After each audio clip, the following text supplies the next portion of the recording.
Hi, this is Valerie with Approved Senior Network. I am going to go through how to sign in to your ASNSPARK CRM account, and I'm going to go through a few of the different tools that will be important to you as you get to know this CRM. First thing you're going to want to do is go to app.approvedseniorcarecrm.com. I will make sure that is with this video so you don't have to guess at this. And then you're going to put in your email address and your password that you were given. I have to change mine a little bit because that's not exactly right. And then you're going to hit sign in. When you're on a new browser, or in this case, I'm in incognito mode. Most of you won't be in that, but if you're signing in from a new computer or a new browser, it's going to ask you to send a code either to your email address or to your phone. I recommend sending it to your phone. It's faster and easier. Your phone's probably sitting right in front of you. Usually we have already asked you for your cell phone number so that you can do this right away. This is called two-factor authentication, and it's because we have a lot of sensitive data inside the CRM. Once you do this on your primary computer that you use every day and your primary browser, you shouldn't have to do it every single time. So I got a text and it says 842-898. It'll be different every time. All right, now I am logged in to the CRM and I am going to switch. You guys won't see this part. This is my view as an admin. I'm going to switch to my account so you can see what that looks like.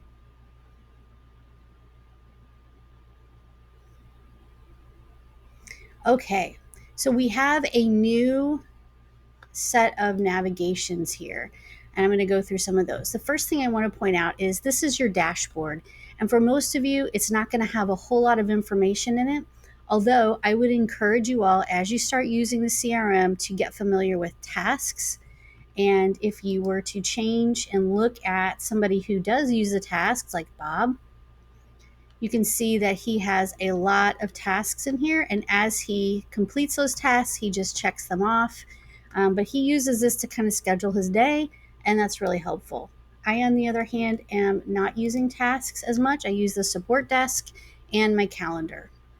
So in order to watch these video tutorials, you're going to want to click on video tutorials as soon as you log in. It will take you to our support desk. It will open up in a new window and you can watch support videos. And then if you want to get support, you just click on that button and here it is. It says submit a request. You can sign in if you're a frequent flyer and you have a username and password. You can go ahead and sign in. But submitting a request, all you have to do is put your email address in, your subject, your description, and you can attach any files you want here and then hit submit and we'll be right with you. All right, so video tutorials and get support. We're going to go down this navigation right here and I'm going to show you some of these things. I'm not going to go through everything right now. I will do that on different videos because each of these items has its own set of instructions. First of all, you should only see one or two accounts here. Some of you have more than one office, and if you do, then you'll see a few things listed here. You can switch between accounts. Most of you will only have one. Quick actions.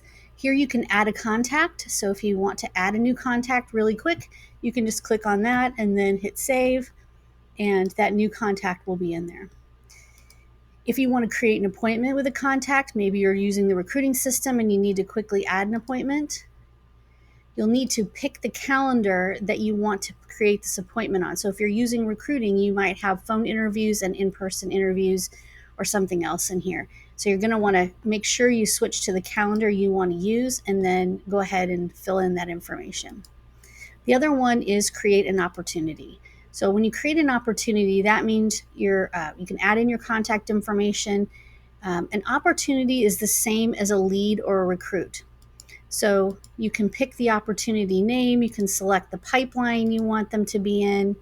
And so this is probably more for recruiting, or if you are good at using the system and you want to add a new lead to the system and put them in a certain place in your pipeline, you can do that. So quick actions are right here. Get support. This is the same as this purple button. So get support and get support are the exact same thing, will take you to the same place. Launchpad. We have disabled much of this, but you can add another team member here. So if you click add, you can type in their email address and send an invite to a new user. This would be somebody on your team who needs to access the CRM. We do not have a limit on how many users, and we do not charge extra for users. Just be aware that that person will have access to everything inside the CRM unless you change their permissions. If you need help with that, we're happy to help you. If you need to remove someone, we'll talk about that in another video. Now we're going to go back to your dashboard. This is where you came in. This is what you were on when you logged in. This is your landing page. Again, there's probably not going to be a whole lot here. I mean, there is for us because we use it all the time. Some of you may be able to see Google Ads or Google My Business information or Google Analytics. So some of you may have some of this data available to you.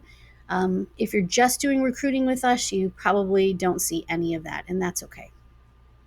I also have different views than you have, so I may be seeing more. All right, so the next thing we're going to look at is conversations. Basically, this is just all of the conversations that have happened inside the CRM for any contact over the last few days, or in this case, all. So you don't have to do anything here right now. I'll come back to this later. Calendars, any calendars that you have inside set up, and this is mainly for recruiting, but you can use this calendar for anything you want, including lead appointments, things like that, but also recruiting. You're going to want to make sure you're on the right calendar. So you would want to pick the calendar that makes sense for you and not just leave it. If it's your calendar, that's fine, but you may have a team calendar. So we'll talk about that later. Contacts, this is literally where all of your contacts are. So you can see here, we have a lot of things across the top. Smart lists is really where you want to be. And this is a list of my smart lists, and you may have a list of your own smart lists. We'll talk about this later. So if I want to see my customers, I can go here. Bob's leads, I can go here. If I want to see everybody, I can go here. Opportunities. Opportunities are the same as leads or recruits. Now, for a long time, this is a new sidebar here. Leads and recruits, that was the name of this. And if I can change it back to leads and recruits, I will. But it's also called opportunities. And so this is your pipeline. These are buckets that you can put people in. So we have lots of different pipelines. You may have lots of different pipelines because you are using recruiting. If you're not using recruiting, you may not have as many pipelines, but we're going to talk about that in another video. Payments, you may not even be able to see payments. You typically don't pay and will not take payments through this system. So if you can see that, you will ignore that. Email marketing. This is how your forms are built. How your emails are built and where your newsletters are sitting. So you can see your newsletters. If you're on Email Builder, all of your newsletters that we create for you are here. Please don't delete those. You can see templates, trigger links, HTML builders, lots of things here. We'll talk about that in a different video. Automation. Automation is where your workflows are created, which means how to get people from one thing to the next, and then campaigns, triggers, and all of those other kinds of things that we work with every single day. You may not see this, and if you don't, that's okay. You don't need to mess around with them unless you're an advanced user. And then if we go to sites, you can see all of your funnels. If you have a website that is in this system, which 0 of you have that right now, but you may have a landing page for Google Ads. You may have a recruiting center set up in here, and that's all okay. And this is also where we create your forms. This is also where we create survey forms. So if you wanted to look at all your form submissions, you could click on forms, submissions, and in a minute this will load and you'll be able to see all of them. We'll talk about that in another video. And then the last tab here is second to last tab here is reporting. So if you want to look at your Google Ads, if you're in that program, you can see them here.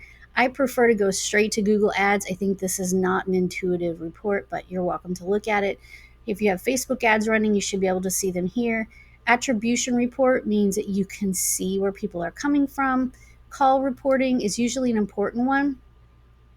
This is where you can see all of the incoming and outgoing calls, and you can figure out how many were leads if you're using leads. This for leads. If you're using it for recruiting, you can also see your incoming and outgoing calls for recruiting. Agent reporting means that you can see what kind of actions all of the people that are using your system are taking. So, how many total leads, how many texts I sent, how many emails I've sent. And some of you, this may not be a big deal at all. And then appointment report. You can see how many were booked, confirmed, showed, no showed, and canceled. And you can do this by date. So you can just kind of get a feel for how many, especially with recruiting, how many of your phone interviews or in-person interviews are booked, confirmed, showed, no showed. So it gives you an idea of some numbers. So this is all reporting. The last tab is way down at the bottom, and that's called settings. And under settings, you can make some changes here if you're an admin. A couple of things that I recommend. Make sure you have a logo. We usually do this all for you, so you shouldn't have to worry about it. Under general, we'll talk about this all later too, but I would not allow duplicate contacts. Do not check this. It will make a mess. But some of these other ones we do have as enabled because they do make sense. And trust me, we've tested them all. Under settings, you have business info, company billing, my staff, pipelines, profile, all these other things. So some of this you will never need in a million years, and some of it you will. But information, we'll go through all that information on another call. So let's go back. So this is, if we go back to dashboard, this is where you're going to end up. And the most important piece of this is to know where your contacts are located and your smart lists. So that's all I have for you right now. I just wanted to give you a little tour. We will go through all of these things in different videos. Thank you so much, and enjoy playing around in the ASNSPARK CRM.